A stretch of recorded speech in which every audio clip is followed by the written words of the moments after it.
Identity സിനിമയുടെ ബജറ്റിലെ വിശദീകരണവുമായി നിർമ്മാതാവ് രാജു മല്യത്ത്. ഹെലികോപ്റ്റർ പ്രമോഷന്റെ മുഴുവൻ ചിലവും വഹിച്ചത് സഹനിർമ്മാതാവ് റോയ് CJ എന്ന് രാജു. എന്നാൽ സിനിമയുടെ ബജറ്റിൽ ഈ ചിലവ് ഉൾപ്പെടുത്തിയിട്ടില്ല. ചിത്രീകരണ വേളയിൽ സാമ്പത്തികമായി ടൊവിനോ സഹായിച്ചുവെന്നും രാജു മല്യത്ത് പറഞ്ഞു. കൊച്ചിയിൽ നിന്നും സഹിൻ ആന്റണിയുടെ സഹിൻ വിവരങ്ങൾ പറയും.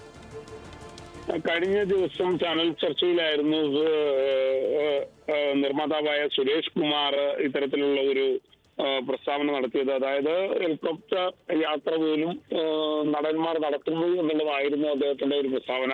എന്നാൽ അതിനെ ആ സിനിമയുടെ നിർമ്മാതാവായിട്ടുള്ള രാജു മല്യത്ത് ഇത് പൂർണ്ണമായിട്ടും തള്ളിക്കളഞ്ഞിരിക്കുകയാണ്. ഐഡന്റിറ്റി സിനിമയുടെ ബഡ്ജറ്റിൽ വിശദീകരണവുമായിട്ടാണ് ഇപ്പോൾ നിർമ്മാതാവ് എത്തിയിരിക്കുന്നത്. ഹെലികോപ്റ്ററിന്റെ പ്രൊമോഷന്റെ മുഴുവൻ ചെലവും വഹിച്ചത് സഹനിർമ്മാതാവ് എന്നാണ് അദ്ദേഹം പറയുന്നത്. റോയ് CJ ആണ്. മാത്രമല്ല സിനിമയുടെ ബഡ്ജറ്റിൽ ഈ ചെലവ് ഉൾപ്പെടുത്തിയിട്ടില്ലെന്നും പറയുന്നു. വിതരണ കമ്പനി പിന്മാറിയപ്പോൾ ഗോകുലം മൂവീസിൽ എത്തിച്ചത് ടൊവിനോ തോമസ് ആണെന്നും പറയുന്നുണ്ട്. മാത്രമല്ല ടൊവിനോയ്ക്ക് ഭീമമായ തുക നൽകാനുണ്ടെന്നും വ്യക്തമാക്കുന്നു.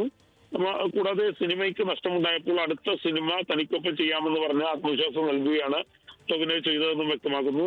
ചിത്രീകരണ വേളയിൽ സാമ്പത്തികമായി പോലും ടൊവിനോ സഹായിച്ചെന്നും നിർമ്മാതാവ് പറയുന്നുണ്ട്. എന്തായാലും സുരേഷ് കുമാർ പറഞ്ഞതിന് പൂർണ്ണമായിട്ടും എതിർത്ത് അല്ലെങ്കിൽ അതിനെ പൂർണ്ണമായി തള്ളിക്കൊണ്ടാണ് ഇപ്പോൾ രാജു മല്യത്ത് രംഗത്ത് വന്നിരിക്കുന്നത്.